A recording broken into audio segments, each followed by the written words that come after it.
terpercaya.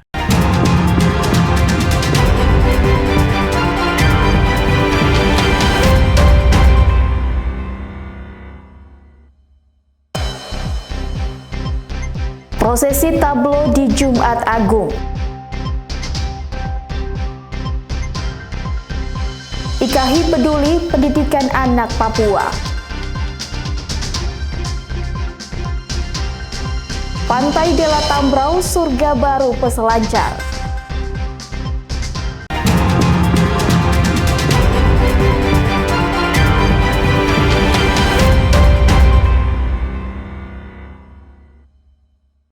Selamat pagi saudara, apa kabar Anda hari ini? Selain ketiga informasi tadi, sejumlah informasi dan berita menarik lainnya akan kami hadirkan untuk mengisi rangkaian berita Kompas Sorong sepekan hari ini.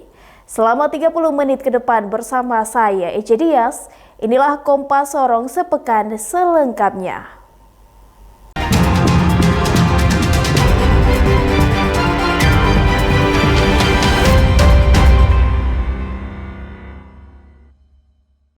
Saudara, umat Katolik Gereja Santo Petrus Remu Sorong, Papua Barat Daya ikut prosesi Jalan Salib Hidup atau tablo saat perayaan Jumat Agung untuk mengenang kisah sengsara Yesus Kristus. Tablo atau Jalan Salib Hidup yang diperankan orang muda Katolik Santo Gaudensius Paroki Santo Petrus Remu Sorong terdiri dari 14 perhentian, dimulai dari Rumah Pilatus hingga ke puncak Golgota. Proses ini merupakan momen untuk mengenang kembali kisah sengsara Yesus Kristus yang bermakna pengorbanan untuk menebus dosa umat manusia. Dalam peristiwa ini, umat yang hadir begitu menghayati hingga meneteskan air mata. Pastor Pembina Orang Muda Katolik Santo Gaudensius, Ivan Kocu mengatakan, dengan melaksanakan tablo ini untuk menghayati spiritualitas pengorbanan Yesus yang dapat diteladankan dalam kehidupan sehari-hari dengan membantu sesama. Dengan melakukan tablo ini, kami menghayati sebuah spiritualitas pengorbanan diri Yesus yang juga kita bisa atau kami semua bisa teladankan dalam hidup sehari-hari. Bagaimana kami juga bisa hidup menjadi orang-orang yang mudah berkorban bagi orang-orang lain, menolong orang-orang yang membutuhkan pertolongan kami. Semoga peristiwa salib sengsara dan wafat Tuhan kita Yesus Kristus yang kita rayakan pada hari Jumat Agung ini sungguh-sungguh mengubah hidup kita menjadi orang-orang yang berani berkorban bagi semakin banyak orang. Prosesi tablo atau Jalan Salib Hidup merupakan rangkaian dari Pekan Suci yang dilaksanakan umat Katolik saat Jumat Agung. Flora Batlayeri, Kompas TV, Sorong, Papua Barat Daya.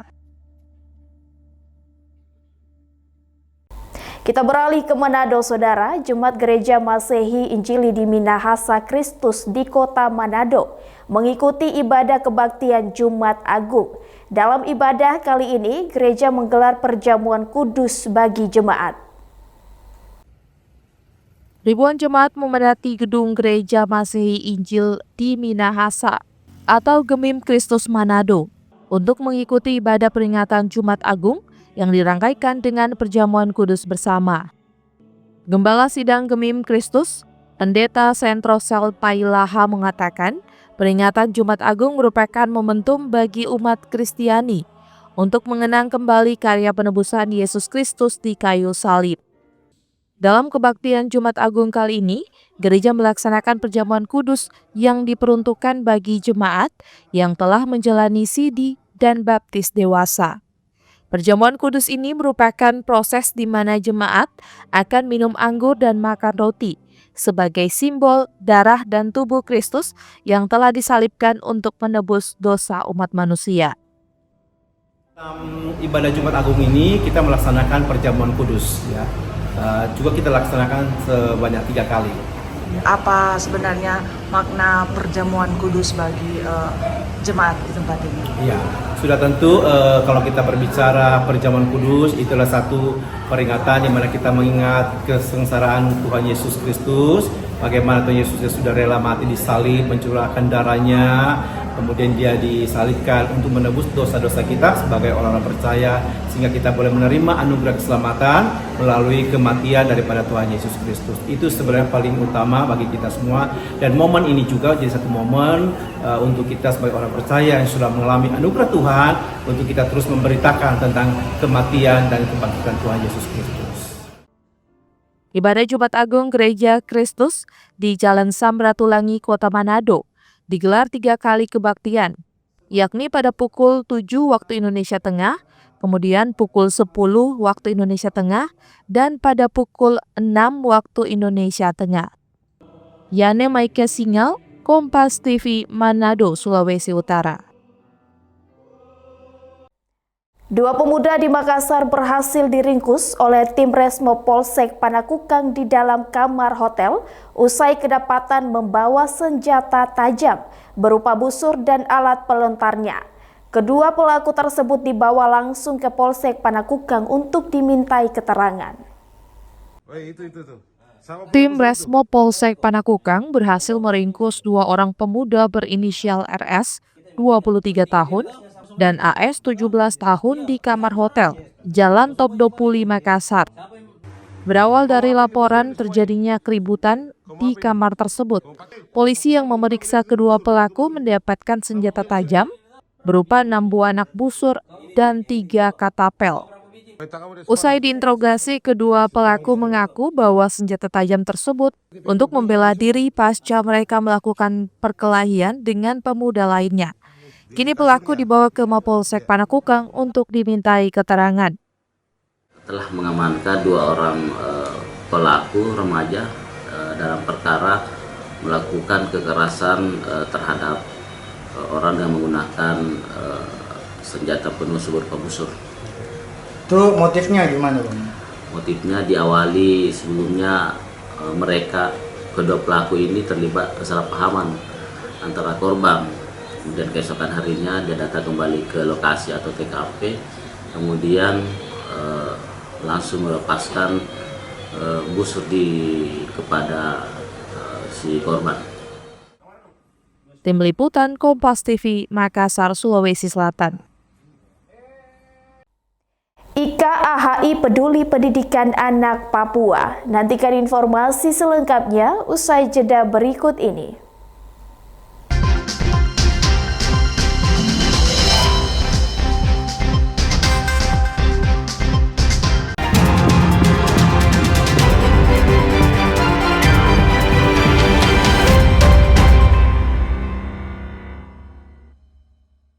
Masih bersama saya, Jedias, di Kompas Sorong sepekan. Saudara, Ikatan Hakim Indonesia Cabang Sorong melaksanakan anjang sana ke Panti Asuhan Yayasan Eme Yodere. Kegiatan ini sebagai bentuk kepedulian terhadap anak-anak asli Papua agar mendapatkan pendidikan yang lebih layak seperti anak-anak di daerah lainnya. Dalam rangka memperingati HUT Ikatan Hakim Indonesia ke-72, IKAHI Cabang Sorong mengunjungi anak-anak di Yayasan Eme Yodere di Jalan Kanal Victory Pantai Kota Sorong yang notabene adalah anak-anak asli Papua pada Kamis sore. Kegiatan kunjungan ini disertai dengan pemberian bantuan berupa sembako yang sangat dibutuhkan untuk kebutuhan sehari-hari. Mengingat Yayasan Eme Yodere sendiri selain sebagai pondok pesantren juga merupakan panti asuhan yang membutuhkan perhatian. Ketua Pembina 1 IKAHI Cabang Sorong, Yajid, mengatakan kegiatan ini sebagai bentuk kepedulian dan perhatian kepada anak-anak di Yayasan Eme Yodere agar lebih semangat dalam mengejar cita-cita, sehingga kelak berguna bagi nusa dan bangsa. Memberikan bantuan supaya menambah semangat kepada adik-adik ini untuk belajar menuntut ilmu, sehingga mereka ini penerus generasi bangsa yang perlu mendapat perhatian khusus dari kita semua. Dan bantuan ini semoga bermanfaat bagi adik-adik dan yayasan sehingga perjalanan yayasan ini bisa tetap berjalan dengan lancar. Pada momen ini juga IKAHI Cabang Sorong memberikan pendidikan disiplin dan semangat belajar untuk anak-anak yang ada di Yayasan Emeo Dere agar terus menggapai cita-cita dan kelak dapat berhasil. Pengurus Yayasan Emeo Dere menyambut baik kegiatan IKHI Cabang Sorong karena bantuan yang diberikan sangat bermanfaat bagi mereka. Pihak yayasan dan anak-anak yang ada merasa adanya perhatian dari masyarakat terhadap mereka. Itu juga punya nilai kalau dengan ada seperti ini kunjungan, kami merasa ada yang bantu kami di sini, meringankan beban kami, terutama untuk kebutuhan anak-anak selama. Selain di Yayasan Emeo Dere, IKHI Cabang Sorong juga akan mengunjungi panti asuhan lainnya agar bantuan yang diberikan tepat sasaran. Flora Batlayiri, Kompas TV, Sorong, Papua Barat Daya. Satu keluarga di Kota Makassar tinggal di rumah tak layak huni. Atap rumah bocor dan penuh dengan barang bekas. Seorang anak yang tinggal di rumah itu juga putus sekolah akibat tak punya biaya. Kondisi mereka ditemukan tim PKK Provinsi Sulawesi Selatan yang membawa bantuan sembako. Berjalan menelusuri jalan setapak kecil di Kelurahan Layang, Kecamatan Bontoala, Kota Makassar, ibu-ibu PKK Pokja 1 Provinsi Sulawesi Selatan membawa bantuan sembako untuk keluarga kurang mampu. Mereka disambut oleh keluarga Muhammad dan anaknya Rangga. Anak laki-laki ini putus sekolah sejak tahun lalu karena keterbatasan ekonomi. Muhammad bekerja serabutan, kadang menjadi buruh bangunan, kadang menjadi buruh pikul di pasar. Penghasilan yang tak menentu membuat ia sulit memenuhi kebutuhan keluarganya. Apalagi untuk memperbaiki rumah. Saat hujan, rumah mereka kerap bocor dan harus berteduh di rumah tetangga. Sementara Rangga yang seharusnya duduk di bangku SMP, putus sekolah dan memilih membantu ayahnya di pasar atau menjadi buruh dorong gerobak dengan upah Rp20.000 per hari. Kenapa enggak lanjut sekolah? Enggak ada biaya. Jadi selama enggak sekolah ini apa dikerja? Di rumah aja. Ikut bapak atau apa? Bantu-bantu orang. Oh, bantu-bantu bagaimana itu? Dorong gerobak. Oh, dorong gerobak. Iya. Itu berapa biasanya dapat uang, Dek? 20 satu hari. Kadang kalau bagus ke anunya kalian kasih 50, kalau anu ya 40.000 per hari. Tapi enggak tiap hari mungkin. Tiap hari. Sudah lama mungkin di sini, Di? Lama sekali masih hidup sih orang tua. Sendiri nih. Oh, sudah tanam sendiri nih. Ini barang-barang apa, Pak? Anu tuh biasa kalau kumpul-kumpul dulu ke anu karton atau botol-botol plastik apa. Kita jual juga di sini. Nanti barang plastik. Dijual biasa kalau ada yang itu kan simpan di luar ini keluar. Prihatin melihat kondisi ini, Pokja 1 PKK Sulawesi Selatan yang bekerja sama dengan Yayasan Tuna Sulsel Andalan memberikan bantuan sembako sebagai bentuk bantuan kemanusiaan dari program kerja PKK Sulsel. Tak hanya memberikan bantuan sembako dan uang tunai, ibu PKK ini juga akan berkoordinasi dengan dinas terkait untuk mengurus bantuan berkelanjutan seperti bedah rumah, bantuan sembako, serta mengurus keperluan Rangga agar bisa kembali sekolah. Setelah kami turun ke lapangan, ternyata kondisinya bukan hanya fenomena yang kami terima, tetapi kenyataannya bahwa masyarakat ini benar-benar membutuhkan. Nah, di samping lansia dan kaum duafa, ada juga dari satu titik yang kami kunjungi itu anaknya putus sekolah. Nah, harapannya nanti dari pihak pemerintah, dinas terkait bisa membantu supaya anak yang putus sekolah ini bisa kembali menerima pendidikan. Gotong royong jadi salah satu program PKK Sulawesi Selatan yang menyasar kepada keluarga kurang mampu. Ibu-ibu bergerak memberikan uluran tangan dan membantu keluarga miskin di Sulawesi Selatan agar bisa hidup lebih layak. Dila Rustam, Kompas TV, Makassar, Sulawesi Selatan. Pantai Dela Tambrau surga baru peselancar. Nantikan informasi selengkapnya usai jeda berikut ini.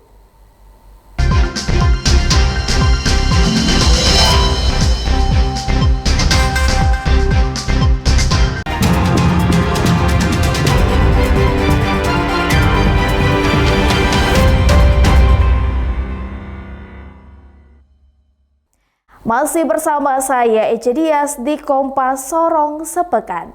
Saudara, pantai memang selalu punya daya tarik tersendiri, apalagi pantai yang memiliki ombak cukup tinggi. Seperti Pantai Dela yang terletak di Kabupaten Tambrau bisa menjadi rekomendasi wisata baru khususnya Anda pecinta selancar.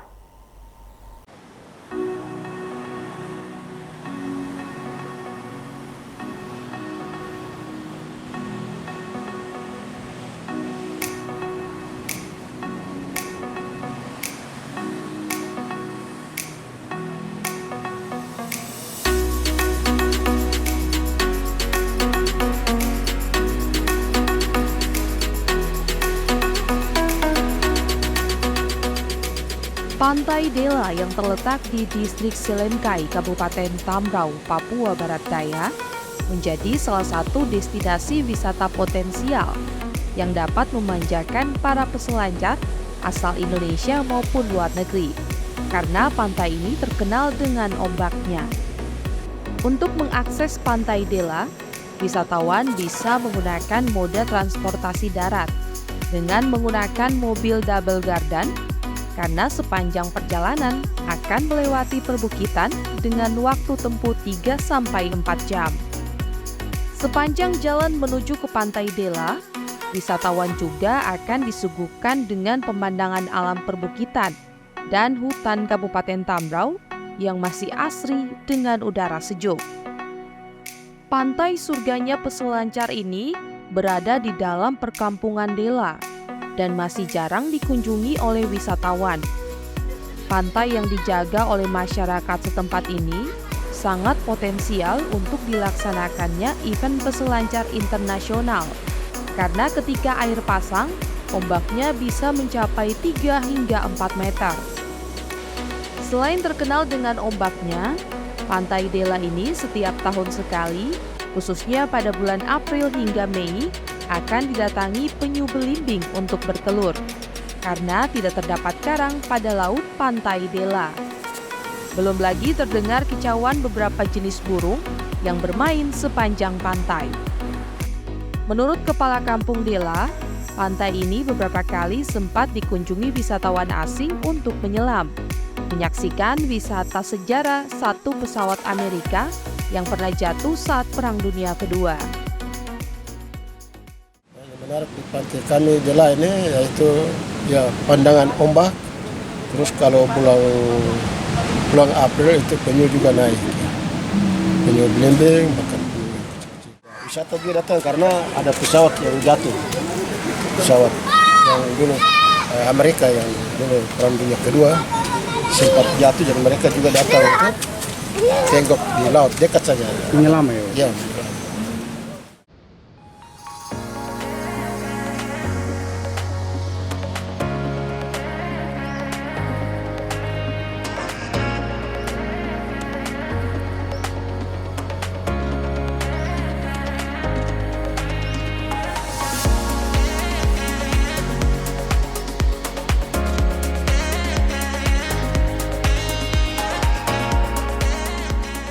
Diharapkan pemerintah dapat melibatkan masyarakat untuk mengembangkan wisata Pantai Dela agar ramai dikunjungi wisatawan dan bisa meningkatkan ekonomi masyarakat setempat. Nah saudara, bagi Anda yang penasaran dan ingin melihat wisata pantai ombak, surganya para peselancar ini, bisa berkunjung langsung ke Pantai Dela Tambrau. Flora Batlayeri, Kompas TV, Tambrau, Papua Barat Daya.